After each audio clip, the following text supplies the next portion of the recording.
Actually, it's interesting that yesterday, a student of mine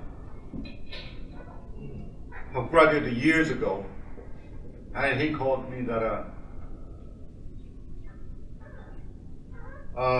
they are having some trouble because they are selling pharmaceuticals.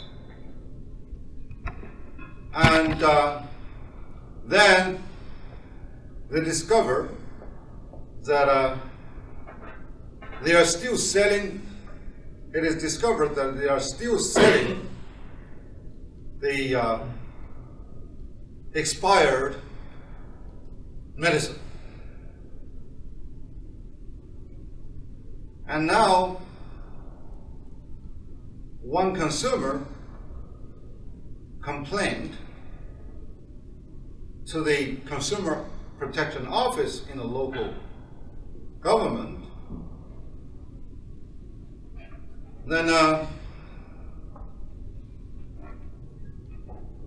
they wanted to settle this case.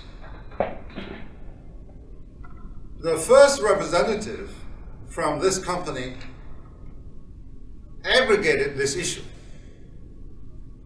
And now the consumers want a exorbitantly, as he described, exorbitantly high price. The consumer was not really damaged. He did not really use this medicine yet.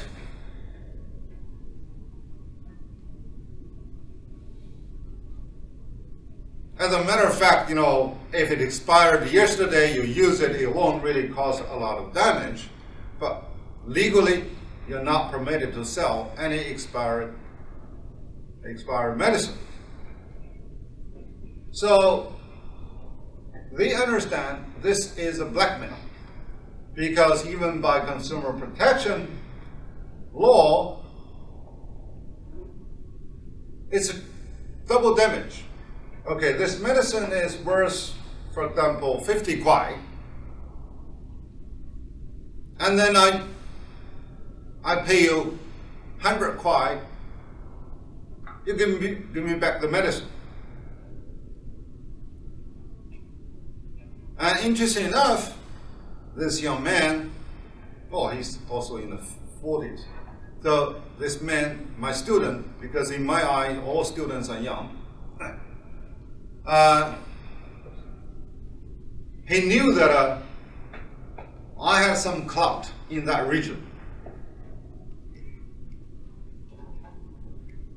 And he said, can you speak to the mayor of the county to how to mediate and solve this issue in an amicable way?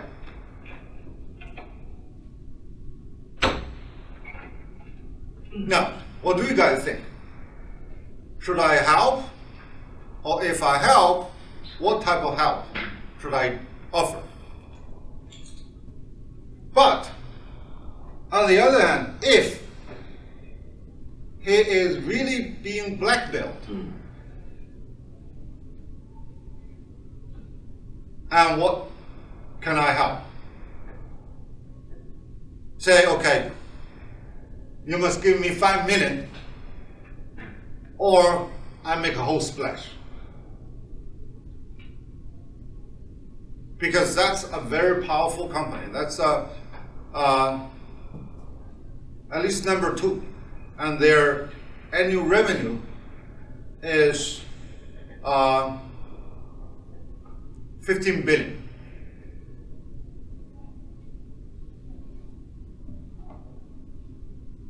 So if they lose this reputation, that could be more than 5 million. Yeah. But it's a medicine of 50 kwai, and there's no actual incident because the buyer didn't even consume, didn't even use the drug. They just read on the box, it's expired. And they had full proof that they bought it after the expiration date. It only expired 2 days. I think the local vendors wanted to, his understanding is that it can still be usable. The local vendors, distributors. And I can sell at a cheaper price. But now, the consumers are now equipped with some knowledge. Okay, this is, this can be traced to a big giant company. And now, okay, I want to go to the media. I want to make a whole splash out of it. So then, should I play a hands-off? Oh, good luck. Or should I really intervene? So my response is that, okay, number one, under Chinese culture, particularly under my culture, if my student, even if they graduated 20 years ago, ask for help, I will respond, including you guys.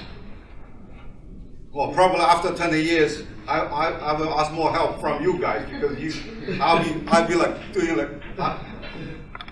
I'll be sitting in a wheelchair.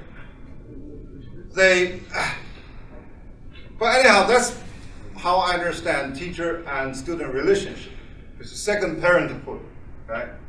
So I must look after them. But of course, I will not vote for any injustice. So number one is that, okay, I think this is a very good reminder. Fortunately, you didn't cause any big problem. It reminds you that to do a thorough check all across China, and they also sell overseas. You do not have to do a very open recall because that's going to cause a big thunderstorm. But internally, through your own sales network, you do a thorough checkup. Where are those expired stuff? And even if, it is close to expiration, for example, only 1 month validity is left, okay, warn them and bring them back and motivate them. So, because you want to recycle it, and why don't you bring them back and recycle by yourself and give them some motivation, give the retailer some motivation, okay? Number two, yes, because the mayor has been my very good friend. I called the mayor, I said, okay, fairness, but more preference to the buyer. Because the buyer is a weaker part, individual versus a big company. But blackmail is not tolerated because that can really spoil people's integrity.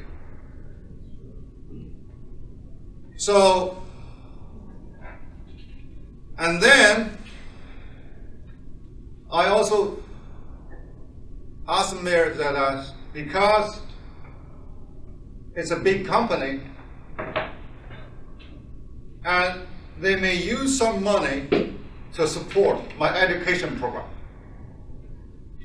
to greenwash such a case. Instead of being blackmailed by an individual and spoil the social integrity, okay, why don't they positively and proactively do some philanthropy work or charity work?